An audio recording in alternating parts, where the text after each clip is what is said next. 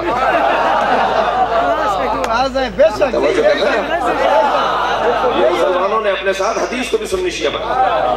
یہ خود تو بدلے نہیں، قرآن کو بدل رہے ہیں. بھائی سنی شیعہ بریلوی دیوبندی حنفی سلفی یہ فرقے ہم مسلمانوں کے بنائے ہوئے ہیں. اللہ نے نہیں بنائے یہ فرقے. اللہ نے یہ فرقے نہیں بنائے. کوئی 300 سال بعد فرقہ بنا ہے، کوئی 400 سال بعد فرقہ بنا ہے. پیغمبر کے زمانے میں کوئی فرقہ نہیں تھا. یہ فرقے ہم نے بنائے. ہم نے اپنی کمزوریوں کو فرقوں میں بدل دیا. توجہ کر لی. یہ فرقے مسلمانوں کے بنائے ہوئے. اللہ نے صرف 2 فرقے بنائے. اللہ نے 2 فرقے بنائے. اللہ نے فرقہ بنایا حسینی اور یزیدی.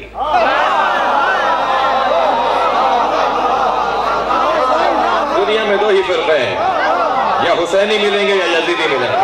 صلوات پڑھیں محمد و آل محمد.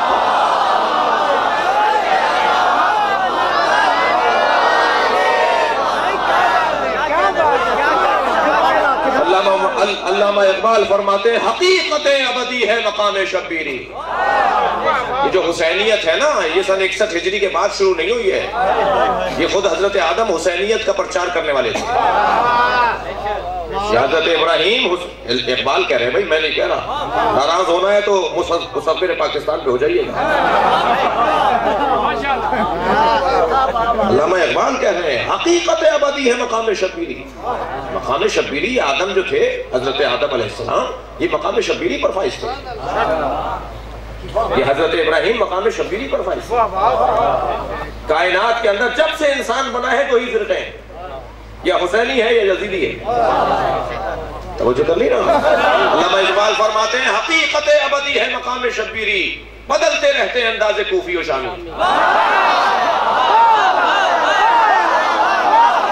اور حسینی اور یزیدی اگر فرقہ سمجھ میں آ جائے تو پھر عزیزان گرامی بہت ساری نفرتوں کا خاتمہ، بہت ساری نفرتوں کا خاتمہ، بہت ساری غلط فہمیوں کا خاتمہ.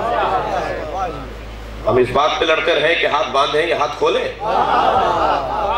دشمن ہمارے ہاتھ کاٹنے کی فکر میں لگا ہوا ہے. ہاتھ رہے گا نہ تم باندھو گے نہ کھولو گے. صلوات پڑھیں ذرا محمد والے.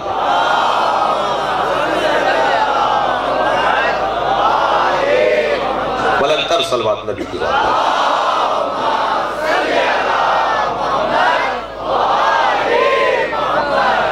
ایک آیت ایک حدیث ہو گئی. پیغمبر نے فرمایا العلماء امتی افضل من انبیاء بنی اسرائیل. پیغمبر تو ایک سے زیادہ کو چاہتے ہیں کہ انبیاء بنی اسرائیل سے افضل ہو. علماء جمع ہے. یا علماء کی فہرست تم بتاؤ یا چہادہ معصومین کے نام ہم بتاتے ہیں.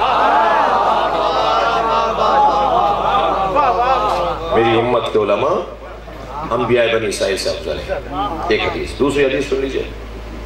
من اراد ان ينظر الى آدم فی علمہ،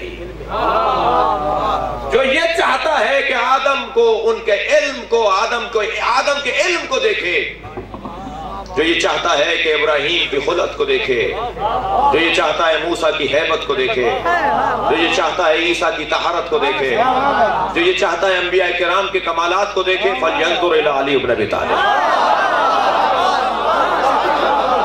جو تمام انبیاء کرام کے کمالات کو ایک جگہ دیکھنا چاہتا ہے وہ علی کو دیکھ لے. یہ پیغمبر کی حدیث ہے. پیغمبر کی حدیث ہے. پیغمبر اکرم کی حدیث ہے. معلوم یہ ہوا کہ انبیاء کرام اور علی بن ابی طالب کا مقام یہ والی کیفیت تھا. یہ 2 حدیثیں ہو گئی. ایک آیت لے لیجئے. جناب فخر الدین رازی تفسیر کبیر کے اندر آیہ مباہلہ کی تفسیر لکھتے ہوئے کیا لکھ رہے ہیں؟ وہ کہتے ہیں علی کا مقام بہت بلند ہے، جس فضیلت کو دیکھو بڑی دکھائی دیتی ہے، مگر تمام فضیلتوں میں علی کی سب سے بڑی فضیلت یہ ہے کہ علی کو اللہ نے نبی جیسا بنایا ہے. فَمَنْ حَاجَّكَ مِنْ بَعْدِ مَا جَاءَكَ مِنَ الْعِلْمِ فَقُلْ تَعَالُوا نَدْعُ أَبْنَاءَنَا وَأَبْنَاءَكُمْ وَنِسَاءَنَا وَنِسَاءَكُمْ وَأَنفُسَنَا وَأَنفُسَكُمْ ثُمَّ نَبْتَحِلْ وَنَجْعَلْ لَعْنَةَ اللَّهِ عَلَى الْكَاذِبِينَ. جب دلیل آ جانے کے بعد تمہاری بات نہ مانے ہیں میرے نبی، تو ان سے کہہ دو کہ کل اپنے بیٹوں کو لاؤ، ہم اپنے بیٹوں کو لاتے ہیں، تم اپنے بیٹوں کو لاؤ، ہم اپنی عورتوں کو لاتے ہیں، تم اپنی عورتوں کو لاؤ، ہم اپنے نفسوں کو لاتے ہیں، تم اپنے نفسوں کو لاؤ، ثم نبتہل، اس کے بعد مباہلہ کریں گے، وَنَجْعَلْ لَعْنَةَ اللَّهِ عَلَى الْكَاذِبِينَ، اور ہم اللہ کی لعنت کو جھوٹوں پر بھیجیں گے۔ لعنت اللہ کی ہے، بھیجیں گے اہل بیت۔ توجہ کر رہے ہیں آپ؟ پھر ہم جھوٹوں پر اللہ کی لعنت بھیجیں گے۔ عزیزان گرامی، میں نے ایک جملہ کہا ہے کہ فرقے دو ہی ہیں، حسینیت یا یزیدیت۔ سچائی کو حسینیت کہتے ہیں، جھوٹ کو یزیدیت کہتے ہیں۔ بس ان دونوں کا مقابلہ ہے نا۔ جو بھی اہل بیت کے مقابل آتا رہے گا جھوٹا ہوگا یا نہیں؟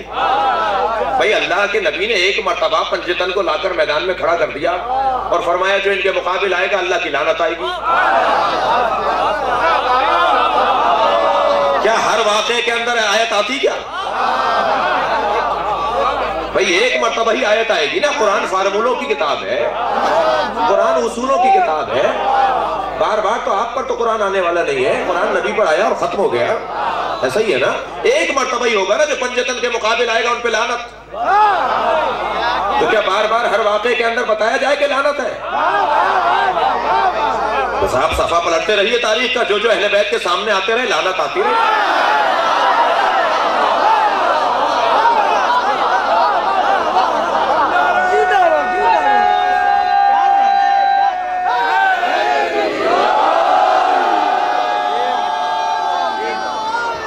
جناب فخر الدین رازی، جناب فخر الدین رازی ہمارے سنی بھائیوں کے بڑا معتبر نام، وہ کہتے ہیں علی کا کمال یہ ہے کہ اللہ نے علی کو نبی جیسا بنایا، نفس پیغمبر۔ دو حدیثوں کے بعد آیت سنا رہا ہوں جی، نبی جیسا۔ تو آپ خود بتائیے ہمارے نبی انبیاء سے افضل تھے یا نہیں؟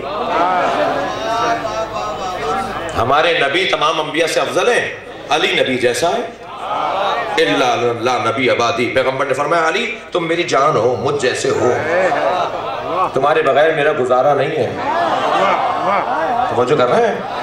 لیکن بس فرق اتنا ہے کہ تم میرے بعد کوئی نبی نہیں آنے والا، تم سب کچھ ہو، عصمت میں بھی، ہدایت دینے میں بھی، طہارت میں بھی، ذمہ داریوں میں بھی، حسن و جمال میں بھی، کمالات علمیہ میں بھی۔ اللہ لا نبی عبادی، مگر میرے بعد کوئی نبی آنے والا نہیں ہے۔ علی سب کچھ ہے، نبی نہیں ہے، نفس پیغمبر۔ قرآن نے کہا ہے، عزیزان گرامی بہت ساری قرآن کی آیات جو اہل بیت کے فضائل میں ہیں، بعض ضمیر فروش مفسروں نے وہ جو ہے تفسیر لکھتے وقت بالکل ایسے نظر انداز کر دیا جیسے آیت ہی نہیں دیکھی۔ افسوس ہوتا ہے جب اہل بیت کے فضائل کی آیت آتی ہے۔ قرآن میں 300 سے زیادہ اہل بیت پیغمبر کے فضائل پر آیتیں ہیں جی۔ اس کہانی کا پورا نام کیا ہے مولانا؟ شواہد تنزیل والے جو ہیں، شواہد تنزیل ایک سنی عالم دین نے 3 جلدوں میں کتاب لکھی ہے، شواہد تنزیل جی۔ علامہ حسانی اہل سنت کے عالم ہیں، محدث ہیں، انہوں نے 3 جلدوں میں کتاب لکھی ہے کہ قرآن مجید میں 300 سے زیادہ آیتیں ہیں جو اہل بیت کی شان میں ہیں، جو پیغمبر نے فرمایا اس سے مراد میری پنجتن ہے۔ میری مشکل یہ ہے کہ میں اپنی کتابیں بھی پڑھوں اور آپ کی کتابیں بھی پڑھوں۔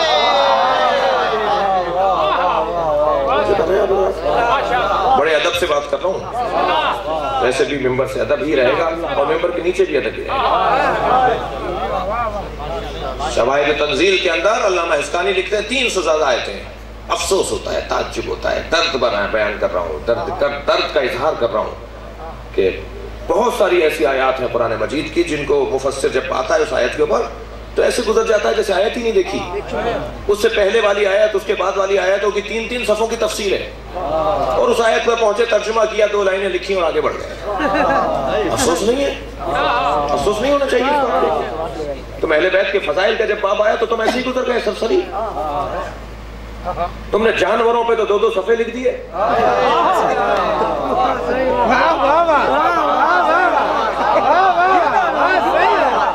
جب اہل بیت کا فضائل آئے، اہل بیت کا مقام آیا تو آپ ایسے ہی گزر گئے۔ افسوس ہے، افسوس ہے۔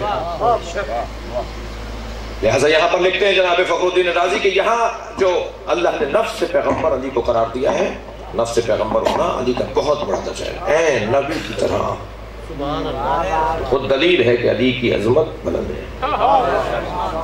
وہ جو کر لیا آپ نے, کل بات آگے بڑھے گی انشاءاللہ. بسم اللہ کا مطلب یہ کہ اور پڑھوں یا کل پڑھوں؟ کل بات آگے بڑھے. مسائب بھی پڑھنے ہیں مجھے, مسائب بھی پڑھنے ہیں انشاءاللہ. کل مزید بات آگے بڑھے. پروردگار عالم کا احسان عظیم ہے کہ اس نے ہمیں صحیح دروازے پر بیٹھا. اس دروازے پہ بیٹھنے والا مادی اعتبار سے محروم ہو سکتا ہے مگر روحانی اعتبار سے صاحب ثروت ہے, مالدار ہے, مالدار ہے. مقداد نے آ کر مولا سے کہا, مولا میرے گھر میں فاقے ہیں, فقیر ہوں. حضرت فرمایا تم سے بڑا امیر کوئی نہیں ہے. مولا علی نے مقداد سے فرمایا, مقداد تم سے بڑا تو کوئی امیر نہیں ہے. کہا مولا میرے گھر میں تو ہنڈیا چڑھانے کے لیے, روٹی پکانے کے لیے آٹا نہیں ہے. آپ فرما رہے ہیں کہ مجھ سے زیادہ امیر کوئی نہیں ہے. حضرت فرمایا میں بتاؤں, اگر تمہارے پیروں میں ساری دنیا کی دولت لا کے رکھ دی جائے اور تم سے کہا جائے کہ علی کی محبت سے ہاتھ اٹھاؤ, اٹھاؤ گے؟ کہنے لگا مولا لاکھ مار دوں گا اس دولت کو. حضرت نے فرمایا بتاؤ امیر کسے کہتے ہیں؟ اسی کو تو امیر کہتے ہیں. ساری دولت چھوڑنے کو تیار ہو مگر مجھے چھوڑنے کو تیار نہیں. یہ ہے اس دروازے پر بیٹھنے والوں کا معیار. بس عزیزو چلیے کچھ دیر کے لیے اپنے ذہنوں کو کربلا لے چلیے. بہت کچھ لٹ گیا فاطمہ زہرا.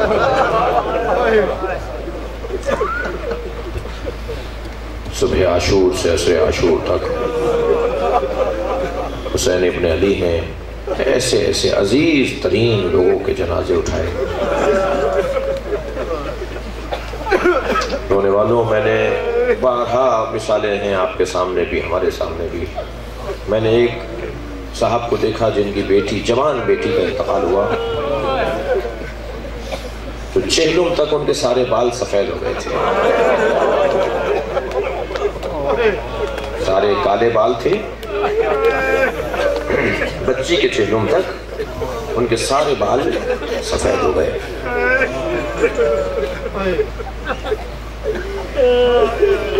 امام سجاد کی عمر 28 سال تھی